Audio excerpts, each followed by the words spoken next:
जुन्नर तालुक्यातील महत्त्वाचे व्यापारी केंद्र असलेल्या आळेफाटा येथे मंगळवारी 21 एप्रिलला सकाळी 11 वाजेच्या सुमारास चोरीची एक धक्कादायक घटना घडली। भर वस्तीत आणि वर्दळीच्या ठिकाणी असलेल्या गोमाता पतसंस्थेसमोर पार्क केलेल्या दुचाकीची डिक्की चोरट्यांनी शिताफीने फोडून त्यातील 4 लाख रुपयांची रोकड लंपास केली। विशेष म्हणजे ज्या ठिकाणी ही चोरी झाली तेथून आळेफाटा पोलीस ठाणे हाकेच्या अंतरावर आहे। दिवसाढवळ्या आणि पोलिसांच्या नाकाखाली झालेल्या या धाडसी चोरीमुळे संपूर्ण परिसरात खळबळ उडाली असून नागरिकांमध्ये भीतीचं वातावरण आहे। वडगाव आनंद येथील रहिवासी दत्तात्रय तुकाराम वाघमारे यांनी मंगळवारी सकाळी 11 वाजता आळेफाटा येथील सेंट्रल बँकेतून 5 लाख रुपयांची मोठी रक्कम काढली होती। बँकेतील व्यवहार आटोपल्यानंतर त्यांनी ही रोकड आपल्या स्कूटीच्या डिक्कीत ठेवली। त्यानंतर ते काही वैयक्तिक कामासाठी बँकेच्या शेजारीच असलेल्या गोमाता पतसंस्थेत गेले। वाघमारे यांनी खबरदारी म्हणून 5 लाखांऐवजी 1 लाख रुपये पतसंस्थेत भरण्यासाठी स्वतःजवळ घेतले आणि उर्वरित 4 लाख रुपये स्कूटीच्या डिक्कीतच लॉक करून ठेवले। पतसंस्थेतील त्यांचे काम अवघ्या काही मिनिटातच आटोपले। मात्र जेव्हा ते पतसंस्थेतून बाहेर आले आणि आपल्या गाडीजवळ पोहोचले तेव्हा त्यांना धक्काच बसला। त्यांच्या स्कूटीची डिक्की चोरट्यांनी कशाच्या तरी साहाय्याने उचकटून तोडली होती। त्यांनी तातडीने डिक्कीची तपासणी केली असता त्यातील 4 लाख रुपयांची रोकड गायब झाल्याचे त्यांच्या लक्षात आले। अवघ्या काही वेळातच अज्ञात चोरट्यांनी ही हातसफाई केली होती।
चोरीची ही संपूर्ण घटना परिसरातील सीसीटीव्ही कॅमेऱ्यामध्ये कैद झाली आहे। सीसीटीव्ही फुटेजची प्राथमिक पाहणी केली असता चोरट्यांनी वाघमारे यांच्यावर बँकेपासूनच पाळत ठेवली असल्याची शक्यता पोलिसांनी वर्तवली आहे। वाघमारे यांनी जेव्हा बँकेतून पैसे काढले आणि ते डिक्कीत ठेवले तेव्हापासूनच चोरटे त्यांच्या मागावर असावेत असा अंदाज व्यक्त केला जातोय।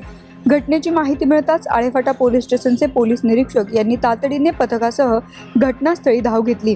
त्यांनी परिसराची पाहणी करून सीसीटीव्ही फुटेज ताब्यात घेतले आहे। आळेफाटा पोलीस नेहमीच सतर्क असतात आणि गुन्हेगारांवर वचक असतो।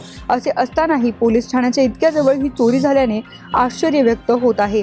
सध्या आळेफाटा पोलीस ठाण्यात गुन्हा दाखल करण्याची प्रक्रिया सुरू असून सीसीटीव्ही फुटेजमधील संशयितांच्या वर्णनावरून पोलीस चोरट्यांचा कसून शोध घेत आहेत। या घटनेच्या पार्श्वभूमीवर पोलिसांनी नागरिकांना आवाहन केले आहे की बँकेतून किंवा इतर ठिकाणाहून मोठी रक्कम काढल्यानंतर ती दुचाकीच्या डिक्कीत किंवा असुरक्षित ठिकाणी ठेवू नये। मोठ्या रकमेचे व्यवहार करताना शक्यतो सोबत विश्वासातील व्यक्तीला ठेवावे। तसेच वाढत्या चोरीच्या घटना लक्षात घेता जास्तीत जास्त डिजिटल माध्यमांचा वापर करावा, जेणेकरून अशा प्रकारच्या लुटीच्या घटना टाळता येतील। या चोरीमुळे आळेफाटा परिसरातील व्यापाऱ्यांमध्ये आणि नागरिकांमध्ये सुरक्षिततेचा प्रश्न पुन्हा एकदा ऐरणीवर आलाय। शगुफ्ता शेख, लोकमत.com।